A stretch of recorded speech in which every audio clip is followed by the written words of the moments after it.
오늘의 10대 뉴스 빠르게 전달드리겠습니다. 트럼프, 우크라이 공격무기 지원 선언.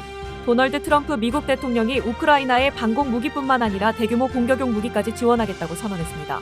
나토 사무총장과의 회담에서 이같이 밝힌 트럼프 대통령은 나토가 비용을 부담할 것이라고 강조했습니다. 또한 50일 내 전쟁이 끝나지 않으면 러시아에 100% 관세를 부과하겠다고 경고했습니다. 제4의 찾아 돌아선 윤석열의 복심들. 윤석열 전 대통령이 구치소에서 버티는 동안 한때 복심으로 불렸던 측근들이 등을 돌리고 있습니다.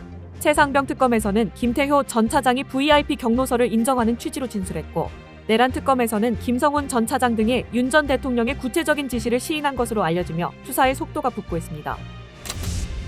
김건희 특검, 삼부토건 경영진의 첫 영장.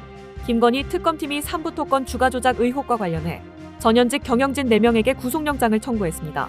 수사 개시 11일 만에 나온 첫 영장으로 특검은 이들이 우크라이나 재건 사업을 이용해 주가를 조작하고 부당이득을 챙긴 혐의를 수사하고 있으며, 이 과정에 김 여사가 연루됐을 가능성을 의심하고 있습니다.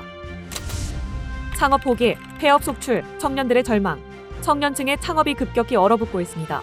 올해 1분기 30세 미만 사업자 수가 통계 작성 이래 가장 큰 폭으로 줄었습니다. 특히 소매업과 음식업의 타격이 컸으며 계속되는 고용 부진과 맞물려 한국 경제의 활력을 떨어뜨릴 수 있다는 우려가 나옵니다. 사상 첫 교통 신호 지키는 대통령. 이재명 대통령이 역대 대통령 중 처음으로 출퇴근길 교통 통제 없이 일반 차량처럼 신호를 지키고 있는 것으로 파악됐습니다.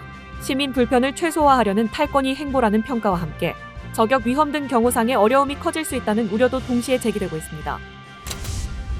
강선우 심심한 사과, 야당 사퇴하라. 강선우 여성가족부 장관 후보자가 인사청문회에서 보좌진 갑질 의혹에 대해 심심한 사과를 드린다고 밝혔습니다. 하지만 국민의힘은 전형적인 강약약강이라며 잦은 사퇴를 강력히 촉구했고, 여야 충돌 속의 청문회는 시작부터 파행을 겪었습니다. 열흘간 16만 명 탈출, SKT 가입자 엑소더스. SK텔레콤의 고객 이탈이 심상치 않습니다. 해킹 사태에 따른 위약금 면제 조치가 시행된 열흘 동안 16만 6천여 명이 KT와 LGU+로 번호 이동을 한 것으로 집계됐습니다. 해킹 이후 SKT를 떠난 누적 고객은 83만 명을 넘어섰습니다. 미 상원 주한미군 감축, 마음대로 못해. 트럼프 행정부의 주한미군 감축 가능성에 미 의회가 제동을 걸고 나섰습니다. 미 상원 군사위원회는 국방장관이 국익에 부합한다고 보증하고 의회 승인을 받기 전까지는 주한미군을 감축할 수 없도록 하는 내용의 국방수권법안을 처리했습니다. 홍준표가 콕 찍은 국힘 퇴출 명단. 홍준표 전 대구시장이 국민의힘을 향해 또다시 쓴소리를 쏟아냈습니다. 홍 전 시장은 당과 나라를 망친 주범은 윤석열, 한동훈, 김건희, 정진석 등이라며 이들을 척결해야만 당이 다시 일어설 수 있다고 주장했습니다. 이에 정청래 민주당 의원은 동의한다며 국민의힘은 해상감이라고 거들었습니다.